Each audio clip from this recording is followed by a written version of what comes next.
Blah freaking blah. What's up, guys? It's Eric, blah freaking blah. Thank you for joining me. I'm glad you're here.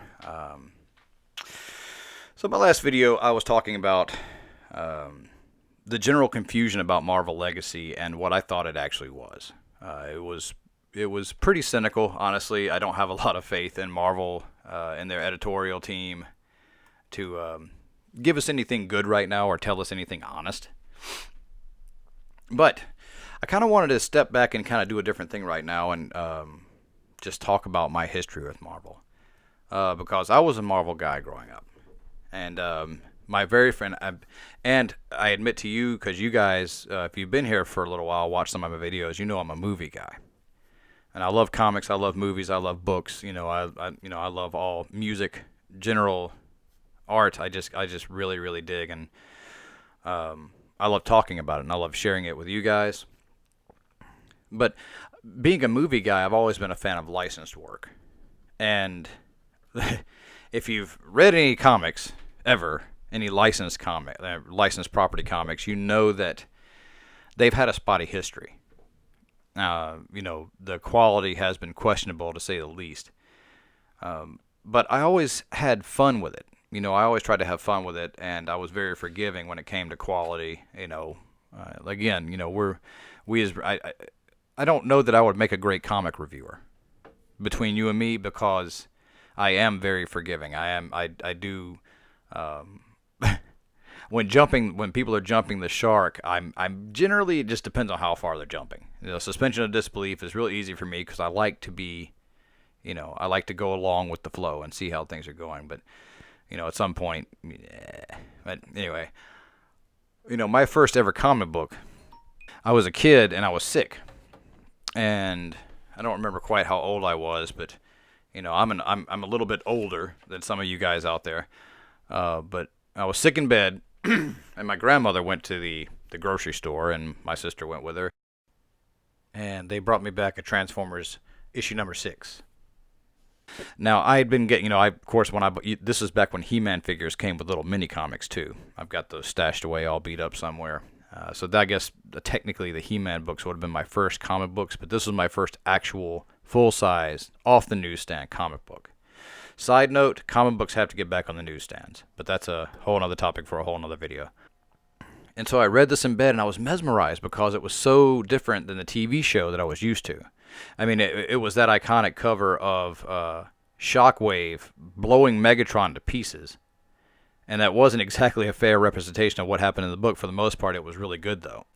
And I'm like, I was really blown away by it and thought that this was, it was its own universe. The comic books weren't tied to the cartoons at all. They went off on their own direction.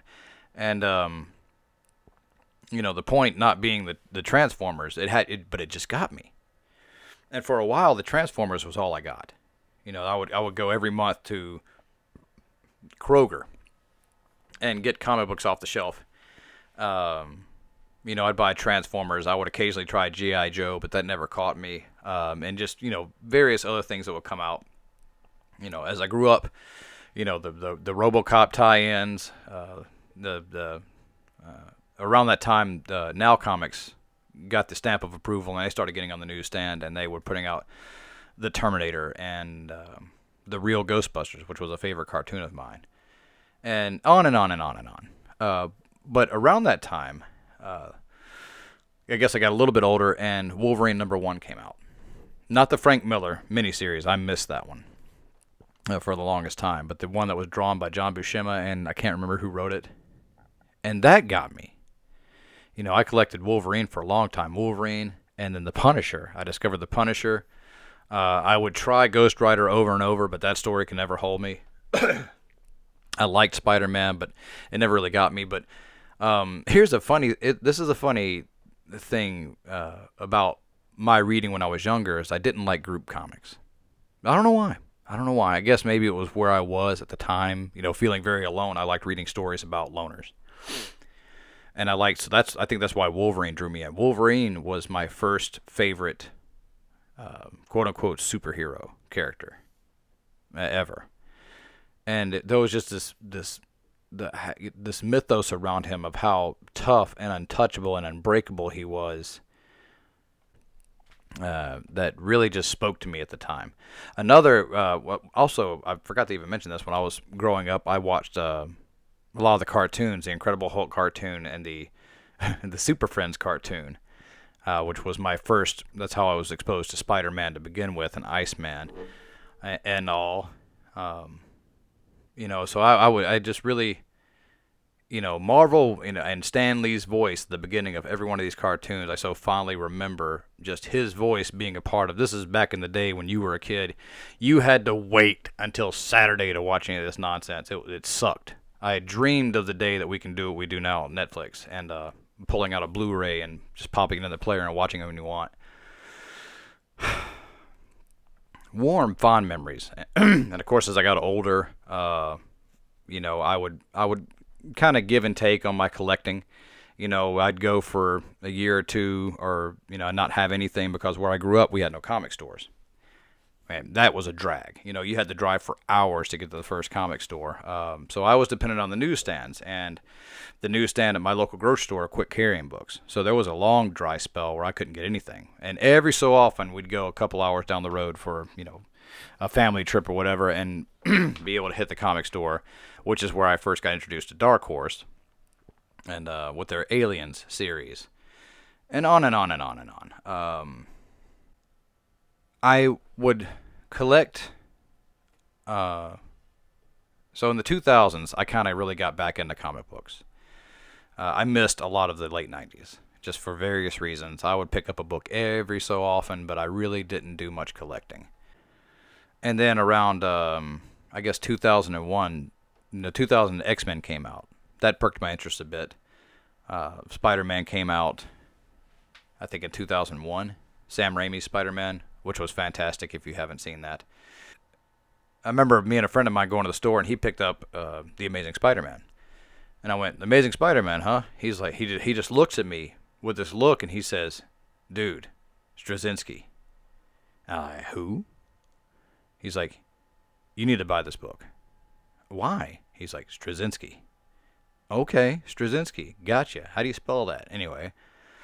So I took him up on his word and was absolutely blown away by how good and how witty that book was. And of course, at this point, Peter and Mary Jane were married, and Straczynski. This was around the time that September 11th happened in 2001, and they addressed that in the book, and it's wrenching.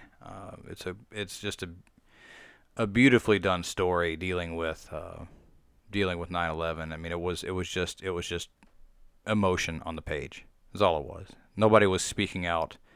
It was just heartfelt. But yeah, I collected the Straczynski run of The Amazing Spider-Man. And believe it or not, I liked the Daredevil movie enough. It clearly helped that I didn't know that much about Daredevil, but I watched the Ben Affleck Daredevil movie, and I liked it enough that I checked out the book. And this was right around the time that Bendis and Malieve had just started their run, and I was blown away again at how smart and dark and gritty this book was. And it was a dark and gritty that was before the Batman thing, and everybody's trying to do dark and gritty. It was just a good noir film, a comic book, and it really, I'd never seen anything like the artwork that Malieve was doing at the time. And it was just, I bought that for years. And then I went back and I heard Kevin Smith had relaunched that. So I was like, oh, okay, that's cool. And was blown away by his story. It was a hugely smart, well-written, gut-wrenching, heartbreaking story. Well drawn. I think Quesada actually drew that, and I really enjoyed his artwork. Which gets me to, and I collected these books for years and years and years. And, after Bendis and Malieve left Daredevil, I was like, oh, God, I'm going to have to quit doing this. So I gave it a chance. I'm like, who's this Ed Brubaker guy? And, oh, my dear God, I was like, okay, all right, Brubaker's cool. Brubaker's good. Let's, we just kept, it was really good stories. I'll tell you where Marvel lost me. A lot of you guys got lost during the Marvel Legacy thing.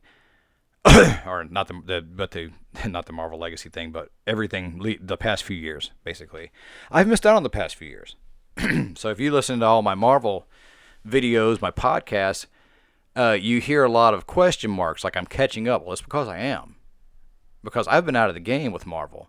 And the reason why I was out of the game with Marvel is because of Brand New Day. Brand New Day single-handedly ruined my opinion of Marvel for years. And I gave it a chance. I really did. I mean, I collected for months, and I think they were putting the Amazing Spider-Man out like twice a month just to keep people rolling. Like, come on, it's new, it's good, it's really good. And the only thing I can honestly remember from any of that, like 6 months, 7 months I collected after Brand New Day, and I'll be honest with you, I kept collecting because there was a part of me in the back of my mind hoping they were going to undo this, and I could just keep going. And they never did. And now Dan Slott's all like, it's never going to happen. I'm an asshole. That's Dan Slott. That's my best Dan Slott. I love Twitter. Anyway. The only thing I can remember from that time period after Brand New Day was the Anti-Venom. And I don't think, from what I can tell, I don't think they ever really did anything with Anti-Venom, but that was the coolest damn story, was Anti-Venom. And then, oh my God, Spider-Man Reign, I tried that. Oh, what in God's name were they thinking when they wrote that story? We're going to make the Dark Knight Returns. Everything's got to be dark. We're going to show you Spider-Man's old man Picker, and Mary Jane's going to be dead, and she died of radiation poisoning because he's a radioactive dude. And Venom is...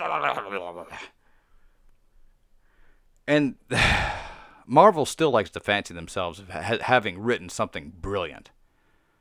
And then, of course, it's not canon. Nothing is canon anymore. Nothing.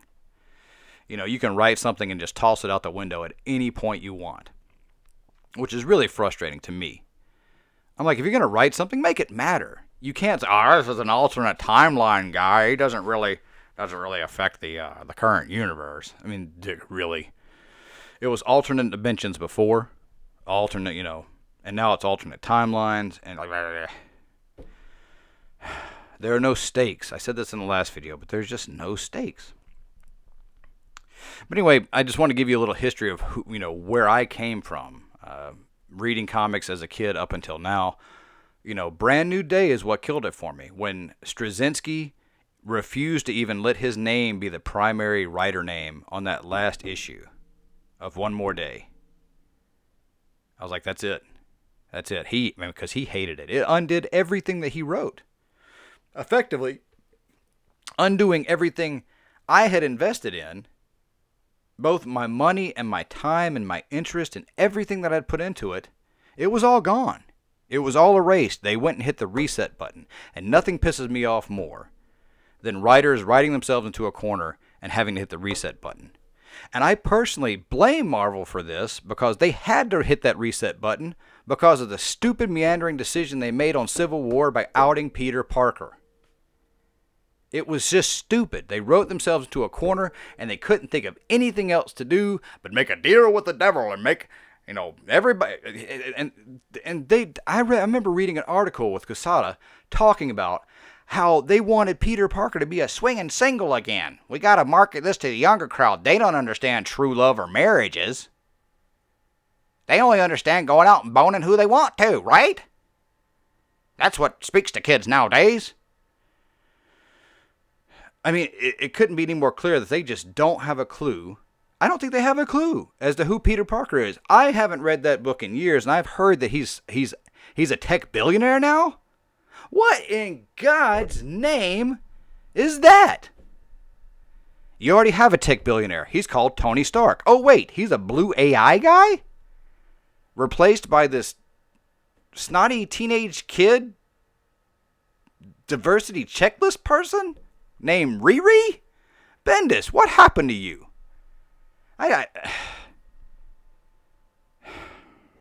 You can tell I'm frustrated, and I think that this is, honestly, I think that you guys are watching me, like, in the first throes of frustration and dumbfoundment when it comes to this, with the developments of Marvel, because this is new to me. And I'm talking about it, and a lot of you guys are like, yep, yep, yep. But I'm talking about it, a lot of people are going, what? They're doing what? I mean, I get a lot of messages like that, and people engaging, going, wait a minute, they're doing what?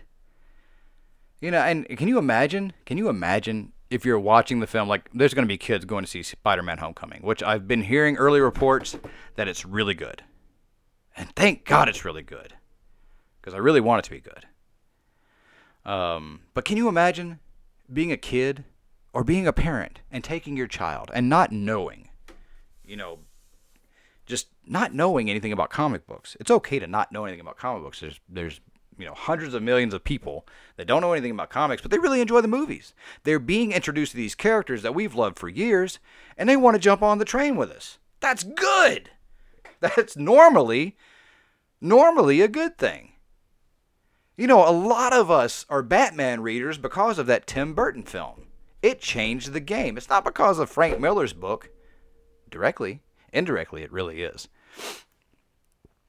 But, we can't underestimate the value of the films in regard to the health of the comic industry. I mean, look at how The Walking Dead sells. Look at what The Walking Dead did for Image Comics as a company and as an industry. I mean, you look on Comic-Con, look at the sales charts, and The Walking Dead is constantly selling thousands and thousands of books every single month because of that TV show. It's good. It's a good thing. But can you imagine being somebody who hasn't yet stepped foot into a comic book store, and saying, hey, this Spider-Man thing, I really dug that movie. I forgot how much I like that. Where's your Spider-Man books at? And going and looking, and you have 18 different titles, or however many there are now. And in some of them, you have everybody on Manhattan being Spider-Man. What? And then over here, who is this Miles Morales cat?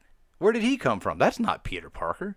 And over here, wait, Peter Parker is a tech billionaire? This is not the story I was looking for. I mean, what character is this? Who are these people? Who is Spider-Gwen? Who is Gwenpool? What is going on?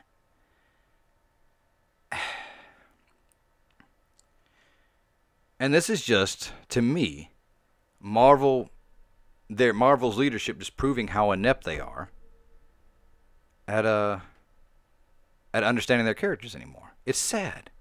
It's sad to me. It's just because they're squandering a wonderful opportunity to get new readers, and instead they do Marvel Legacy gimmicks saying, that's the perfect jumping on point for new readers.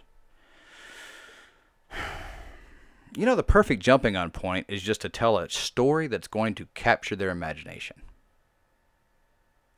And with that, that's all I'm going to say today on this one. Post your comments down below. Let me know what you think. What was your favorite stories growing up? Like, what was the book that got you? Mine was Transformer issue number 6, brought to me by Marvel Comics. And I read Transformers for years and years and years until it was finally canceled out. Let me know what you think about all this. I mean, because, like I said, I wanted to kind of bring you up to speed on where I was and my understanding of the situation. And, yeah. And if you have any, videos you would recommend for me to watch, post them. Any books you want me to read, post those. Anyway, thank you guys for listening. And as always, I'll catch you on the next one.